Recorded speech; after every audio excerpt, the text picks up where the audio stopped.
శ్రీ సచిదానంద సమర్థ సద్గురు సాయి మహారాజ్ కి జై. సాయి బిడ్డలందరికీ కూడా సాయినాథన ఆశీర్వాదాలతో మనము నిన్న చెప్పుకున్నాం కదండి నమస్కారాష్టకంలో ఫస్ట్ శ్లోకాన్ని. ఇప్పుడు రెండో శ్లోకాన్ని చెప్పుకున్నాం అండి, దాని భావార్థము.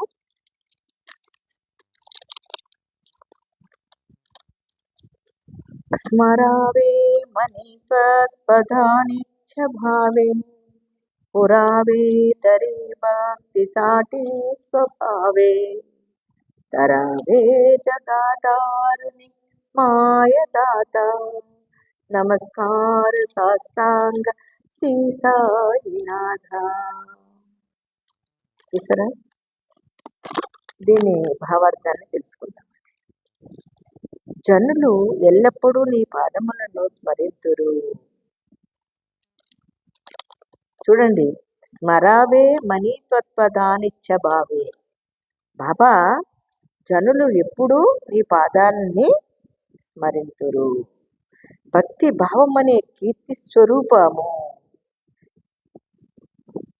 భక్తి భావమనే కీర్తి స్వరూపము, స్వభావము స్థిరముగా నుంచు. ఇక్కడ చూడండి, బాబా గారు ఉరావేతరి భక్తి సాటి స్వభావే తరావే జగతారుని మాయదాత నమస్కార సాష్టాంగ శ్రీ సాయినాథ. జనులు ఎల్లప్పుడూ నీ పాదములను స్మరింతురు. భక్తిభావం అనే కీర్తి స్వరూపము స్వభావము స్థిరముగా ఉంటును.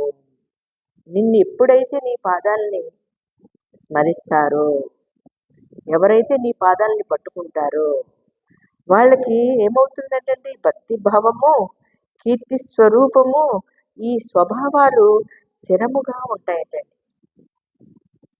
చూసారా, బాబా గారిని పట్టుకున్న వాళ్ళు ఎవ్వరూ వదలరండి, వాళ్ళ స్వభావాలు స్థిరంగానే ఉంటాయి. ఇప్పుడు వస్తున్న కామెంట్స్కి బాబా గారిని వదిలేసి వేరే దేవుళ్ళు పూజిస్తున్నారు, ఇవన్నీ తప్పండి. ఎందుకంటే ఆ మహానుభావుడు మామూలు ఆశీర్వాదాలు ఇచ్చాడండి. ఒక్కొక్కరికి ఎనలేని ఆశీర్వాదాలు ఇస్తే అసలు వదిలేసుకున్నాడు అనుకోండి బాబా పాదాలని, వాడు ఇంకా మనిషిగా బతుకున్నట్టు కాదు, చచ్చిన వాడితో సమానము.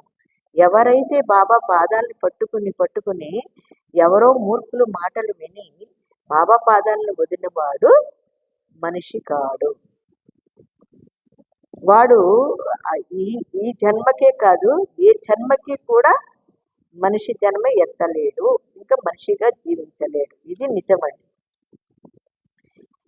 చూడండి, ఆయన పాదాలను పట్టుకున్న తర్వాత భక్తి భావం అనే కీర్తి స్వరూప స్వభావము స్థిరముగా ఉండాలి.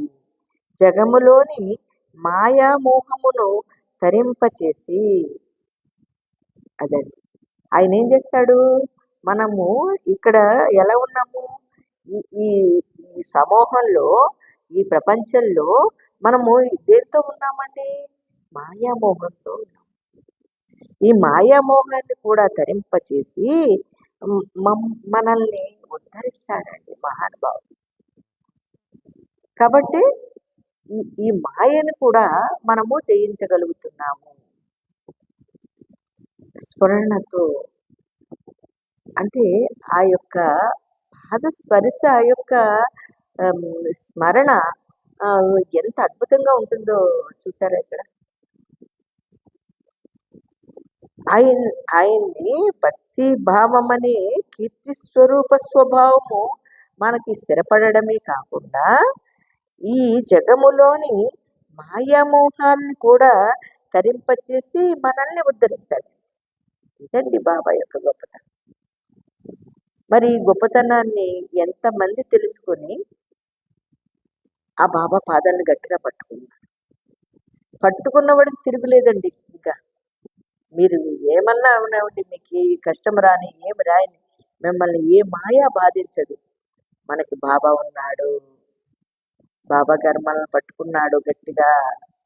ఇంకా మీరు ఈ మాయ తొలగి మాయలో పడి ఏమన్నా ఈ యొక్క కలి ప్రభావాన్ని అనుభవిస్తున్నా ఆయన మాత్రం మిమ్మల్ని వదలడండి.